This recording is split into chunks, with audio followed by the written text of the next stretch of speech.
Comment le sapin devint un arbre de Noël. Pas de Noël sans sapin.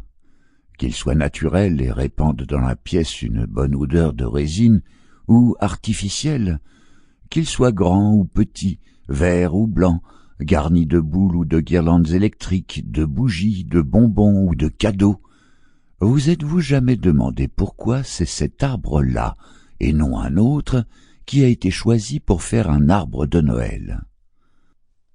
Lorsqu'il trône au centre de la pièce, tout paraît du bas au sommet d'étoiles, de cheveux d'ange, de lumière. Il semble tellement majestueux qu'il est bien difficile de deviner qu'il est en vérité le plus modeste de tous les arbres. Et c'est justement à cause de sa modestie qu'il a été choisi pour apporter la joie de Noël aux petits et aux grands. Lorsque l'enfant Jésus naquit, il y eut dans le monde une grande effervescence. Toutes les choses animées en eurent une joie immense. Chaque jour, des gens venaient de partout pour voir le petit enfant et lui apporter d'humbles présents.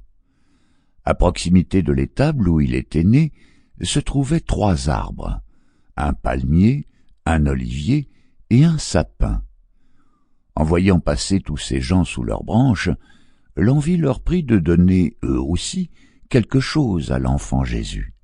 « Je vais prendre ma plus grande palme, dit le palmier, et je la mettrai près de la crèche, pour éventer doucement le petit enfant.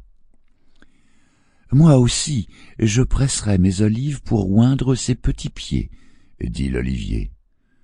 Mais moi, que puis-je donner à l'enfant? Demanda le sapin. Toi, dirent les 2 autres, mais tu n'as rien à offrir. Tes aiguilles pointues piqueraient le bébé, et tes larmes sont résineuses, elles sentent et collent bien trop fort. Le pauvre sapin se sentit très malheureux, et il dit avec tristesse, « Vous avez raison, je n'ai rien d'assez bon pour être offert au petit enfant. » Un ange qui se tenait là tout près, immobile, entendit ce qui se passait. Il eut pitié du sapin, tellement humble et dépourvu d'envie, et il résolut de l'aider. Dans le ciel, l'une après l'autre, les étoiles s'allumaient et commençaient à briller sous la voûte. L'ange alla demander à quelques-unes d'entre elles de descendre et de se poser sur les branches du sapin. Elles le firent volontiers, et l'arbre se trouva... Sample complete.